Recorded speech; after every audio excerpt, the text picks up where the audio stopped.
నేను ఒక మిత్రుడి ఇంటికి వెళ్ళాను. అతను బ్రాహ్మణుడు, సద్భావన కుటుంబంలో పుట్టాడు హైదరాబాద్లో. నేను వెళ్తే వాళ్ళ బ్రదర్తో మాట్లాడుతున్నా, అన్న ఏంది మీ తమ్ముడు ఏం చేస్తున్నా అంటే, అదేం చేస్తున్నాయా మేము సద్భావన కుటుంబం, సాంప్రదాయాలు మడి పద్ధతి ఉంటుంది, కానీ వాడు భారత రాష్ట్రాల నెంబర్ తిరుగుతూ ఉన్నాడు అని చెప్పి అని అన్నాడు. అంటే నేను తను వెళ్ళి అడిగా, ఏం బ్రదర్ అని చెప్పాను. అదే నాకు అర్థం అవ్వట్లేదు, మనిషి జాడ ఎక్కడున్నా వెతుకుతా తిరుగుతూ ఉన్నాను. ఇక్కడ చూసే ధర్మాల పరంగా దేశం మొత్తం అందరూ విభజించారు, ధర్మాల పరంగా మరి సాంప్రదాయ పరంగా విభజించారు.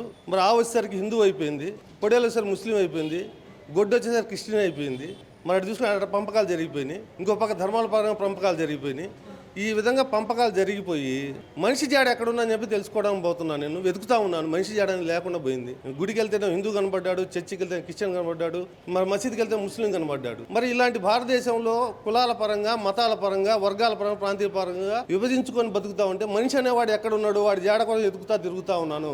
అందుకని భారత రెస్టారెంట్ దగ్గరికి వెళ్తే అక్కడ ఏదీ లేదు, ఏ కులం లేదు, ఏ మతం లేదు, అందరం కలిసి కూర్చొని హాయిగా ఉంటున్నాం అని చెప్పాను అతను చెప్పాడు.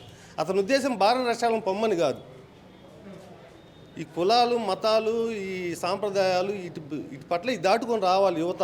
దాని ముసుగులు ఇంకా వెళ్ళిపోతున్నారు. ఇప్పుడున్న భారతదేశంలో బీజేపీ గవర్నమెంట్ వచ్చిన తర్వాత మతాల పరంగా ఎక్కువ రెచ్చగొట్టుకొని, మీరు సోషల్ మీడియాలో ఎక్కడ చూసినా కానీ, ఏ రోజు చూసినా కానీ కత్తులు పట్టుకొని తిరగను, గొడ్డలు పట్టుకొని తిరగను, హిందువులను తిట్టను, ముస్లింలు తిట్టను, క్రిస్టియన్ తిట్టను, ఇవి తప్ప ఈ భారతదేశంలో అభివృద్ధి గురించి లేదు.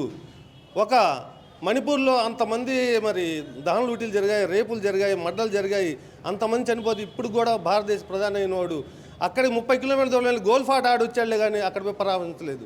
ఈయన పోయి వేరే దేశాల్లో ఎక్కడ యుద్ధం జరుగుతుందో వాళ్ళని పరామర్శిస్తలే కానీ ఈ దేశంలో మణిపూర్లో అన్ని హింసాత్మక కార్యక్రమాలు జరిగితే ఇప్పుడు కూడా పరామర్శకు నోచుకోలేదు.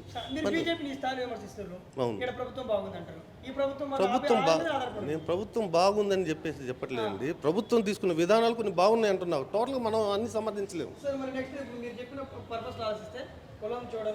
మతం చూడని జగన్మోహన్ రెడ్డి నినాదం, పవన్ కళ్యాణ్ నినాదం వచ్చేసరికి ఒకసారి కులం చూడడం, మతం చూడడు, ఒకసారి కమ్మలేదు నన్ను తిడితే కాపులేదు సైలెంట్ ఉంటారు, మా కాపులు సీఎంలు కావద్దని మాట్లాడుతుంటారు. దీన్ని ఎట్లా చూడొచ్చు? ఇదే అవకాశవాద రాజకీయాలు. ఒక్కోసారి వాళ్ళు ఉన్న అసలు మనిషి బయటకు వస్తారు, అప్పుడు వాస్తవాలు మాట్లాడతారు, మళ్ళీ రాజకీయ ప్రయోజనాలు వచ్చేసరికి రాజకీయ ప్రయోజనాల గురించి మాట్లాడుకుంటే కప్పేస్తారు దాన్ని. మీరు చెప్పే దృష్టిని బట్టి చూస్తే నెక్స్ట్ యువత మొత్తం మరి జగన్కే ఇవ్వాలి కదా ప్రియారిటీ. జగన్కి ఎందుకు ఇవ్వాలి? మతం చూడు, కులం చూడు, మతం చూడండి అన్నప్పుడు మరి ఎందుకు మరి అందరూ ఇది చేశారు? ఈసారి యువత మీరు ముందుకు రావాలని అడిగారు కాబట్టి అదే నేను అంటే జగన్ లేకపోతే పవన్ కళ్యాణ్, జూనియర్ ఎన్టీఆర్ అనేది కాదు, ఎవరు యువత నమ్మకాన్ని పెంచుకుంటారో వాళ్ళు గెలుస్తారు.